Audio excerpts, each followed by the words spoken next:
টুলু মণ্ডল বা এই ধরনের লোকেরা আজকে নাম আসছে, সরকারি জমি লুট করে সরকারি জায়গায় বাড়ি বানিয়ে, হোটেল বানিয়ে, রিসর্ট বানিয়ে, বাংলো বানিয়ে এরা বসেছিল। কেউ দেখেনি কেন?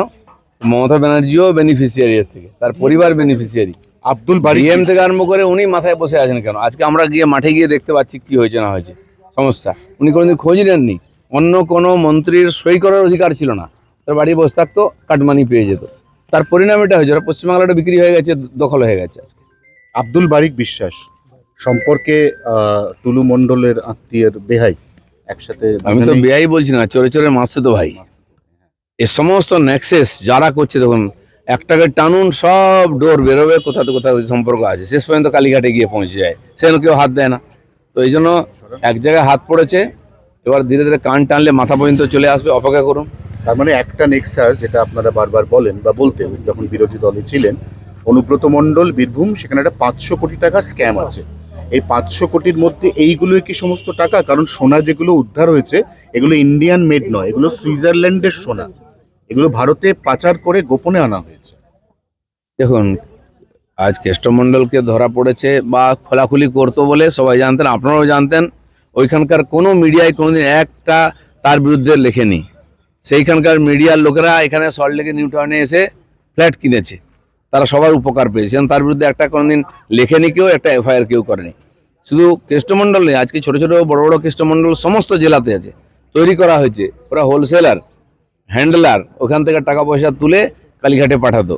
তো এখন সেই পুলিশরাও জানতো, এখন সরকার পাল্টেছে তো শুরু হয়েছে ধরপাকড়, এক একটা ইনকোয়ারি হচ্ছে। একদিন সিবিআই পর্যন্ত পৌঁছতে পারেনি, সোর্স পায়নি, এবার এই পুলিশই সমস্ত খুঁড়ে বার করছে। মদন মিত্র বলেছেন, আমি কোনো দিকেই যাব না, আমি এবার শ্মশানের দিকে যাব। এগুলো তাৎপর্যপূর্ণ মনে হচ্ছে আপনার? এত তাড়াতাড়ি বললে আগে শ্মশানের দরজা খুলবে? অনেক আছে ভোগান্তি এখনো। আপনারা যা করেছেন, আমি চ্যালেঞ্জ করছি মদন মিত্রকে। এখন একটা হোটেল দখল করেছে ওনার এক চেলা, তারা আমার কাছে এসছে, আমি সেখানেও পুলিশ কারবাই করাবো। উনি গিয়ে কোথাও মাল খান বলে সে হোটেলটা ছাড়ছে না লিজ বাদ দিয়ে, এরকম বহু ঘটনা আছে। এখন তো আমরা কমপ্লেন করিনি, পুলিশ যেটুকু করছে। এই ধরনের ঘটনা হাজার হাজার আছে, এক একটা নেতার পিছনে ঘটনা আছে, আর সব বার করবো আমরা, কাউকে ছাড়া হবে না। এনসিপিআই খুব বিড়ম্বনায় পড়েছে। এনসিপিআই এখনো পর্যন্ত 20, এই সংখ্যাটা 2 আজকের মধ্যে কমে যেতে পারে, আগামীকাল সেই সংখ্যাটা কমে 17 হতে পারে। সমস্যা যেটা হবে শুধু এনসিপিআই নয়, অভিষেক বন্দ্যোপাধ্যায় তাদের সঙ্গে কারা কারা আছেন এই মর্মে তো ওম বিড়লাকে চিঠি দিয়েছেন। এবার সেই চিঠিটা বারবার রিড্রাফট করতে হবে, অতএব বিষয়টা এখন একদম জগাখিচুড়ি পাকিয়ে গেছে। দেখুন, টিএমসি পার্টিটা প্রথম থেকেই জগাখিচুড়ি ছিল, এখনও তাই আছে। যে কটা ভোটে জিততো ওরা গায়ের জোরে জিততো, পুলিশ দিয়ে মারপিট করে জিততো। ইলেকশন যদি সত্যি সত্যি হয়, সব জায়গায় ফল তার মতো রেজাল্ট হবে, 4th পজিশন, জামানত জব্দ হবে। কারণ যারা জিতে গেছেন তারা এখন বিড়ম্বনায় পড়েছেন যে আরও 2 বছর 3 বছর কাটাতে হবে। আর ওরা কিছু করুন বা না করুন কিচ্ছু যায় আসে না, কেন্দ্র সরকারের কিছু যায় আসে না, রাজ্য সরকারের কিছু যায় আসে না। আমরা মানুষের ম্যান্ডেট নিয়ে মানুষের কাজে লেগে পড়েছি। ঋতব্রতরা আরও বিপাকে। বর্ধমানের স্বামী স্ত্রী, তারা সক্রিয় তৃণমূল কর্মী, তারা জেলা শাসককে চিঠি দিয়ে বলেছেন, আমাদের 2টো ভোট, আমাদের যিনি জেতা বিধায়ক, আমরা মমতা দিকে দেখে ভোট দিয়েছি, আমাদের থেকে ভোট পেয়ে ওরা ওই দলে ভিড়েছে, ওদের ভোটগুলো আমরা ফেরত চাই। কি গ্যারান্টি আছে ওরা ওকেই ভোট দিয়েছে? আমি যদি বলি ওনারা বিজেপিকে ভোট দিয়েছেন, কোনো প্রমাণ আছে? এসব নাটক চলবে, এইসব নিয়ে মানুষ যেন বিভ্রান্ত না হয়। যারা একদিন ড্রামা করেছে, লুটপাট করেছে, তাদের কথা ভুলে যাওয়াই শ্রেয়, নাহলে শরীর স্বাস্থ্য খারাপ হবে ভেবেচিন্তে। 19 বছরের অপেক্ষা, এই অপেক্ষা কাটিয়ে আজকে অবসান এবং তারপরে ফেরা। তাসলিমা নাসরিন ফিরছে। না, তসলিমা নাসরিন ফিরতে পারেন, আসতে পারেন, সরকার যদি মনে করে তাকে পারমিশন দিতে পারে। তার বাংলাদেশ থেকে বিতাড়িত হয়ে উনি পশ্চিমবাংলায় ছিলেন। যারা বাংলা করেন, ওপার বাংলা থেকে টেররিস্ট থেকে আরম্ভ করে সেলিব্রিটি অনুপ্রবেশকারী নিয়ে আসেন, তারা তসলিমা নাসরিনকে কোনোদিন জায়গা দেন না। আজ বর্তমান সরকার পাল্টেছে, আমরা গণতন্ত্রে বিশ্বাস করি। আইন অনুযায়ী যদি ওখান থেকে পলায়ন করে নেতারা এখানে থাকতে পারে এসে, তো উনি কেন আসতে পারবেন না? সরকার মনে করে পারমিশন দিক, আসুন, তার বক্তব্য লোকে শুনবে। উনি মনে করছেন যে বাংলায় পালাবদলের পরে নতুন সূর্যোদয় হয়েছে। রাস্তায়, কলকাতার রাস্তার মোড়ে মোড়ে ওনার ছবি, উনি খুব খুশি ব্যক্তিগতভাবে আপনাদের সরকার। ওনার ছবি কে লাগিয়েছে আমি জানি না। কেউ যদি ওনাকে, একজন উনি বিখ্যাত ব্যক্তি, তাকে ডেকে কোনো প্রোগ্রাম করায়, সারা দুনিয়ার বিচ্ছিন্নতাবাদীরা, কাশ্মীরের টেররিস্টরা এসে বাংলায় প্রোগ্রাম করতে পারে, তো উনি কেন আসবেন না? উনি তো আনওয়ান্টেড নয় এখানে, উনিও বাঙালি, বাঙালি সাহিত্য রচনা করেছেন, তার মত আলাদা হতে পারে।